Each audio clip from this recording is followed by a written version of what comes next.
घमंडी का सिर नीचा। पाठ 8 है घमंडी का सिर नीचा। तो इस पाठ में हवा और सूर्य में बहस छिड़ जाती है। आप लोगों को कहानी मौखिक रूप से मैंने एक बार और बताया था और अभी फिर से मैं बता रही हूँ कि सूर्य में बहस छिड़ जाती है कि अधिक बलवान कौन है। तो यह अब घमंडी का सिर नीचा इस पाठ से, इस नाम से इस पाठ को फिर से दिखलाया गया है। हालांकि इससे पहले इस पाठ का नाम था अधिक बलवान कौन। तो दोनों की कहानी एक ही है, एक ही प्रकार, दोनों कहानी में एक ही चीज़ बताया गया है कि इसमें दोनों में बहस छिड़ती, हवा में और सूरज में दोनों में बहस छिड़ती है कि अधिक बलवान कौन है। तो अधिक बलवान हर कोई खुद को ज़्यादा बलशाली जताना चाहता है। आप लोग भी चाहते हैं ना, आप लोगों की भी इच्छा होती है ना कि हाँ हम उससे ज़्यादा, मुझे ताकत है, उससे ज़्यादा मुझे आता है। अगर पढ़ाई लिखाई के नाम पर अगर पूछा जाए ना तो भी आपके मन में ये होगा हाँ सामने वाले से ज़्यादा नंबर मुझे लाना है परीक्षा में, है ना। तो उसी प्रकार इन दोनों में भी बहस छिड़ जाती है कि अधिक बलवान कौन है। सामने से एक बूढ़ा व्यक्ति जा रहा होता है और इन दोनों की नज़र उस बूढ़े इंसान पर, बूढ़े व्यक्ति पर पड़ती है। तो दोनों अपनी अपनी ताकत की आजमाइश उस बूढ़े के माध्यम से करना चाहते हैं। तो इन दोनों में एक लग जाता है कि किस बात को लेकर के वो जीतेंगे। तो दोनों कहते हैं कि जो इस बूढ़े की कोट उतरवा दे। तो बूढ़ा व्यक्ति जो है टोपी भी पहना है और कोट भी पहना है। तो ये दोनों आपस में बातचीत करते हैं और कहते हैं कि जो इस बूढ़े इंसान का कोट उतरवा दे अधिक बलवान उसे ही घोषित किया जाएगा। तो पहले हवा की बारी होती है। हवा अपनी पूरी तेज़ गति दिखलाती है, पूरे वेग से हवा चलती है। तो जब आंधी तूफान उठता है, आप लोगों को आंधी तूफान का नज़ारा याद तो होगा ना, किस प्रकार तेज़ आंधी चलती है, किस प्रकार तेज़ तूफान उठता है। हमारे घरों में धूल भर जाते हैं, हमारी आँखों में धूल भर जाते हैं। उसी प्रकार हवा अपनी गति को और तेज़ करती जाती है, बहुत तेज़ कर लेती है। तो बूढ़े व्यक्ति की टोपी गिर जाती है। तो हवा थोड़ी सी खुश होती है कि चलो मैंने टोपी तो उतरवा दी, अब कुछ देर में मैं कोट भी उतरवा दूँगी।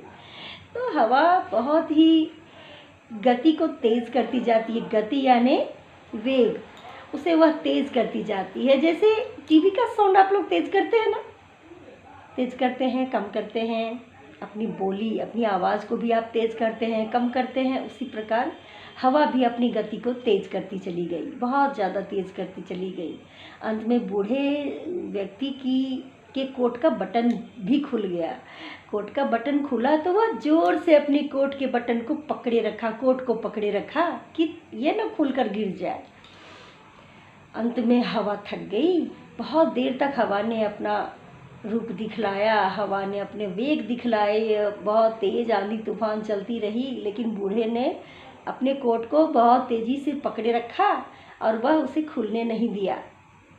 अंत में थक कर हवा शांत हो गई और अपनी वेग को धीमी करती हुई एकदम से हार मान गई। और सूर्य ने अपनी वेग, अपने तेज को बढ़ाना शुरू किया। सूर्य ने जब अपना रूप दिखाना शुरू किया और जैसे ही सूर्य तपता चला गया, अपनी गति को तेज़ करता चला गया। जैसे गर्मी के मौसम में आपको याद होगा बच्चों कि जब काफ़ी गर्मी पड़ती है, आप पसीने पसीने हो जाते हैं, आप अपने शर्ट हटा लेते हैं, आप एक गंजी सेंडो पहन के रह जाते हैं, है ना।